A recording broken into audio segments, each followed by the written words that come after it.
first of all, I want to make one thing very clear, and it's important to make this thing clear.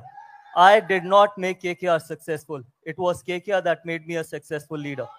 সুস্বাগতম and welcome back to another video of Crickfoot TV. IPL 2024 প্রায় দোরগোড়ায়, কিন্তু আমাদের প্রিয় দল Kolkata night Riders কি তৈরি 2024 এর নতুন চ্যালেঞ্জ নিতে?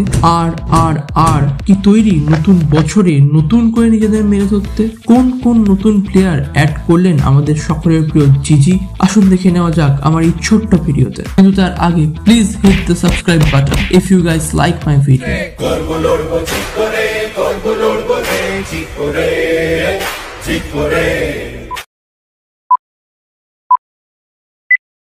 কলকাতা নাইট রাইডার্সের অধিনায়ক শ্রেয়াস আইয়ারের ফিট থাকা নিয়ে সংশয় থাকলেও 16ই মার্চ তিনি নাইট ক্যাম্পে যোগদান করেন, কিন্তু লিগের প্রথম কিছু ম্যাচ না খেলার সম্ভাবনা প্রবল। তার উপরেই থাকবে কলকাতার মিডল অর্ডারকে শক্ত করে ধরে রাখা সহ অধিনায়ক নীতিশ রানার সাথে। ওপেনার হিসেবে জেসন রয়ের পরিবর্তে আসা ফিলিপ সল্ট কলকাতাকে এক বাড়তি স্টেবিলিটি প্রদান করেছেন। উইকেট কিপার হিসেবে রহমান উল্লাহ গুরবাজ নাকি ফিলিপ সল্ট কোন বিধ্বংসী ব্যাটসম্যানকে কলকাতার ম্যানেজমেন্ট খেলায় সেই দিকে তাকিয়ে এই কলকাতার ফ্যানরা। আপনার কি মত? কাকে খেলানো উচিত কমেন্ট করে জানান। কিন্তু সবকিছুর উপরে যাকে খেলতে দেখার জন্য মুখে রয়েছে কেকেআর ফ্যানরা, সে হলেন রিঙ্কু সিং। বর্তমান দলের একমাত্র মধ্যমণি রিঙ্কু সিং, লোয়ার মিডল অর্ডারে একমাত্র ভরসা রিঙ্কু সিং। তার উপরেই আস্থা রেখে 10 বছর পর কাপ জেতার স্বপ্ন বাঁধছে কলকাতাবাসীরা। রাসেল আর রিঙ্কুর ফিনিশিং কি পারবে কলকাতাকে তৃতীয়বারের মতো চ্যাম্পিয়ন করতে?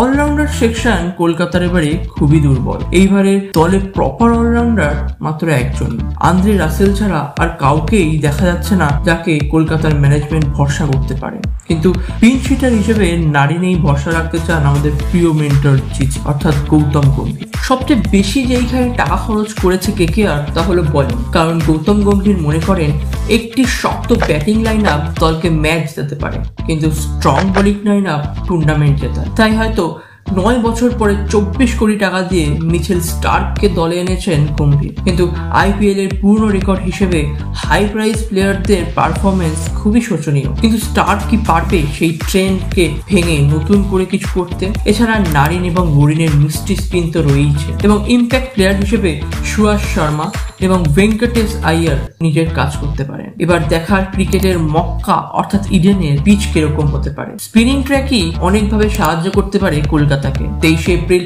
হায়দ্রাবাদের এগেইনস্টে ইডেনে খেলেই ক্যাম্পেইন শুরু করবে কলকাতা নাইট রাইডার্স। 2024-এ কি পারবে শেষ হাসি হাসতে